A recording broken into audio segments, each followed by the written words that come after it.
পদত্যাগ করেছেন দুই উপদেষ্টা মাহফুজ আলম এবং আসিফ মাহমুদ সজীব ভূঁইয়া। এদিকে বিএনপির সাবেক এমপি এবার এনসিপির প্রার্থী। নির্বাচন আগামী ৫ বছরের জন্য আর গণভোট ১০০ বছরের জন্য বলছেন প্রধান উপদেষ্টা। বিএনপি জামায়াতের বিদ্রোহী প্রার্থীদের জন্য এনসিপির দরজা খোলা বললেন নাসির উদ্দিন পাটোয়ারি। সর্বশেষ জানাব, সংস্কারের অগ্রগতি রক্ষা করে এগিয়ে যেতে হবে বললেন আসিফ নজরুল। শুনছিলেন সংবাদ শিরোনাম। পুরো খবর জানতে ভিডিওটি শেষ পর্যন্ত দেখুন। সর্বশেষ খবর পেতে চ্যানেলটি সাবস্ক্রাইব করুন। এবারে জানিয়ে দেব বিস্তারিত। পদত্যাগ করেছেন দুই উপদেষ্টা।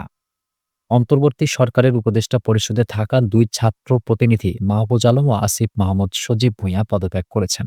তাদের মধ্যে মাহফুজ আলম ছিলেন তথ্য ও সম্প্রচার মন্ত্রণালয়ের দায়িত্বে, আর আসিফ মাহমুদ ছিলেন স্থানীয় সরকার, পল্লী উন্নয়ন ও সমবায় মন্ত্রণালয় এবং যুব ও ক্রীড়া মন্ত্রণালয়ের দায়িত্বে।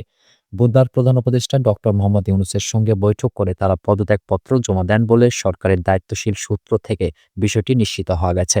সূত্রে জানা গেছে, এই দুই উপদেষ্টার পদত্যাগ নিয়ে সংবাদ সম্মেলন ডেকেছে প্রধান উপদেষ্টার প্রেস উইং। সরকারের দায়িত্বশীল সূত্র জানায়, গতকাল প্রধান উপদেষ্টা অধ্যাপক মোহাম্মদ ইউনূসের সঙ্গে যমুনায় বৈঠক করেন জ্যেষ্ঠ কয়েকজন উপদেষ্টা। সাধারণত প্রতি মঙ্গলবার মধ্যাহ্নভোজের পাশাপাশি উপদেষ্টারা বৈঠকে মিলিত হন। বৈঠকে দুই উপদেষ্টার পদত্যাগের বিষয়টি ওঠে। সন্ধ্যায় সরকারের দায়িত্বশীল ব্যক্তিরা নিশ্চিত হন যে আসিফ মাহমুদ বুধবার পদত্যাগ করছেন। অন্তর্বর্তী সরকারের শীর্ষ পর্যায় থেকে উপদেষ্টা মাহফুজ আলম ও আসিফ মাহমুদকে সেপ্টেম্বরের মাঝামাঝি সময়ের মধ্যে পদত্যাগের পরামর্শ দেওয়া হয়েছিল, কিন্তু তারা আরও সময় চান। এর মধ্যে উপদেষ্টা মাহফুজ আলম সরকারের শেষ সময় পর্যন্ত থাকার আগ্রহ প্রকাশ করেছিলেন। সেক্ষেত্রে তিনি নির্বাচন করবেন না বলেও জানিয়েছিলেন। পরে গত মাসের মাঝামাঝি দুই উপদেষ্টার পদত্যাগের বিষয়ে সরকারের উচ্চ পর্যায় থেকে আবারও তাদের তাগাদা দেওয়া হয়েছিল বলে সংশ্লিষ্ট সূত্র থেকে জানা গিয়েছিল। বিএনপির সাবেক এমপি এবার এনসিপির প্রার্থী। ত্রয়োদশ জাতীয় সংসদ নির্বাচনের জন্য প্রথম ধাপে দলের মনোনীত ১২৫ জন প্রার্থীর প্রাথমিক তালিকা ঘোষণা করেছে জাতীয় নাগরিক পার্টি। এতে সিরাজগঞ্জ ৫ আসনে প্রাথমিকভাবে মনোনয়ন পেয়েছেন বিএনপি নেতা সাবেক প্রতিমন্ত্রী মেজর অবসরপ্রাপ্ত মঞ্জুর কাদের। বুধবার বেলা ১১টার দিকে এনসিপির সদস্য সচিব আক্তার হোসেন ১২৫ আসনের প্রার্থীদের নাম ঘোষণা করেন। এ খবরে তার নির্বাচনী এলাকায় পক্ষে বিপক্ষে আলোচনা চলছে। মঞ্জুর কাদেরের সমর্থকরা সামাজিক যোগাযোগ মাধ্যমে শুভেচ্ছা ও অভিনন্দন জানাচ্ছেন। মঞ্জুর কাদেরের মিডিয়া সেলের একটি সূত্র জানায়, বিএনপির জাতীয় নির্বাহী কমিটির সদস্য পদ থেকে মঙ্গলবার পদত্যাগ করেছেন মেজর অবসরপ্রাপ্ত মঞ্জুর কাদের। তিনি শাপলা কলি প্রতীক পেয়েছেন। আমরা আশা করছি দ্রুত নির্বাচনী মাঠে আসবেন সাবেক এই প্রতিমন্ত্রী। মেজর অবসরপ্রাপ্ত মঞ্জুর কাদের ২০০১ সালে সাবেক সিরাজগঞ্জ ৬ আসন থেকে বিএনপির প্রার্থী হয়ে ধানের শীষ প্রতীকে নির্বাচন করে বিপুল ভোটে নির্বাচিত হয়েছিলেন। এছাড়া সিরাজগঞ্জ ৫ নির্বাচনী এলাকা থেকে ২০০৮ সালে সাবেক মন্ত্রী আব্দুল লতিফ বিশ্বাসের নৌকা প্রতীকের কাছে মাত্র ২৫২ ভোটে হেরে যান। সাবেক সেনা কর্মকর্তা মঞ্জুর কাদের ১৯৮৬ সালে পাবনা ১ আসন থেকে প্রথমবার সংসদ সদস্য নির্বাচিত হন। ১৯৮৮ সালে একই আসনে টানা দ্বিতীয়বারের মতো সংসদ সদস্য নির্বাচিত হয়ে পানি সম্পদ প্রতিমন্ত্রী হিসেবে দায়িত্ব পালন করেন। ১৯৯৬ সালে তিনি বাংলাদেশ জাতীয়তাবাদী দলে যোগ দেন এবং ১৫ ফেব্রুয়ারি ষষ্ঠ জাতীয় সংসদ নির্বাচনে পাবনা ১ আসনে ধানের শীষ প্রতীকে তৃতীয়বারের মতো সংসদ সদস্য নির্বাচিত হয়েছিলেন। নির্বাচন আগামী ৫ বছরের জন্য আর গণভোট ১০০ বছরের জন্য বলছেন প্রধান উপদেষ্টা।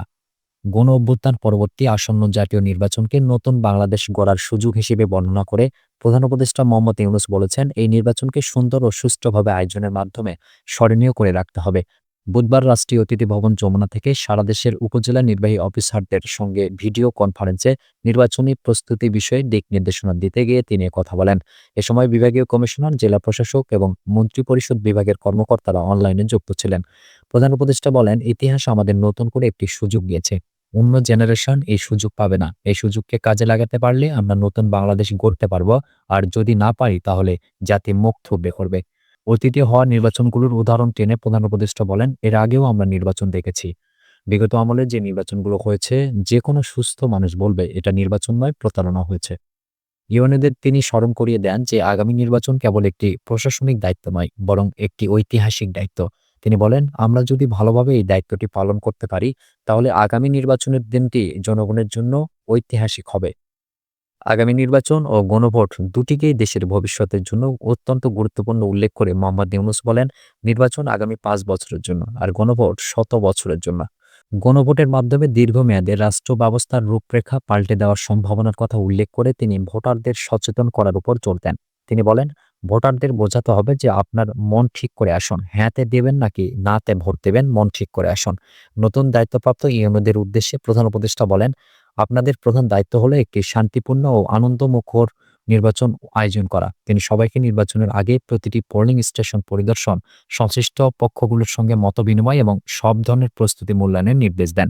অপতথ্য ও গুজব প্রতিরোধ, যে কোনো পরিস্থিতি মোকাবেলায় সৃজনশীলতা এবং নারী ভোটারদের অংশগ্রহণ নিশ্চিত করার উপর বিশেষ গুরুত্ব আরোপ করেন প্রধান উপদেষ্টা। প্রধান উপদেষ্টা কর্মকর্তাদের ধাত্রীর সঙ্গে তুলনা করে বলেন, ধাত্রী ভালো হলে জন্ম নেওয়া শিশুও ভালো হয়। শিগগিরই নির্বাচনী তফসিল ঘোষণা হবে উল্লেখ করে প্রধান উপদেষ্টা ইউনূস বলেন, নির্বাচন সম্পন্ন হওয়া পর্যন্ত কিভাবে কোন কাজটি করবেন তার পরিকল্পনা ও প্রস্তুতি এখন থেকেই নিন। বিএনপি জামায়াতের বিদ্রোহী প্রার্থীদের জন্য এনসিপির দরজা খোলা বলছেন নাসিরউদ্দিন পাটোয়ারি। সোয়াশো আসনে প্রার্থী ঘোষণা করেছে জাতীয় নাগরিক পার্টি। ফাঁকা আসনগুলো দল জোট এবং বিএনপি জামায়াতের আগ্রহী বিদ্রোহী প্রার্থীদের জন্য ফাঁকা রাখা হয়েছে। প্রার্থীদের প্রাথমিক তালিকা ঘোষণার আগে জাতীয় নাগরিক পার্টি জানিয়েছে যে তারা বিএনপি এবং জামায়াতে ইসলামী উভয় দলের বিদ্রোহী প্রার্থীদের মনোনয়ন দিতে প্রস্তুত। তবে যারা রাজনৈতিক সংস্কার সমর্থন করেন এবং তৃণমূল পর্যায়ে শক্তিশালী যোগাযোগ বজায় রাখেন তাদের মনোনয়ন দেওয়া হবে। বুধবার সকালে রাজধানীর বাংলা মোটর দলের অস্থায়ী কার্যালয়ে এক সংবাদ সম্মেলনে এনসিপির প্রধান সমন্বয়কারী নাসিরউদ্দিন পাটোয়ারি বলেন, প্রথম ধাপে আমরা ১২৫ জন প্রার্থীকে মনোনয়ন দিচ্ছি। বিএনপি জামায়াতের বিদ্রোহীদের বিষয়ে নাসিরউদ্দিন বলেন, দ্বিতীয় ধাপে বিএনপির যারা বিদ্রোহী কিন্তু সংস্কারের পক্ষে তাদেরকে মনোনয়ন দেব। জামায়াতের যারা বিদ্রোহী তাদেরকেও মনোনয়ন দেওয়া হবে। তাছাড়া যারা টাকার কাছে হেরে গেছে কিন্তু জনগণের সঙ্গে যোগাযোগ কানেকশন আছে, সংসদে প্রতিনিধিত্ব করতে চান, তাদের জন্য এনসিপির দরজা খোলা আছে বলেও জানিয়েছেন জাতীয় নাগরিক পার্টির মুখ্য সমন্বয়ক নাসিরউদ্দিন পাটোয়ারি।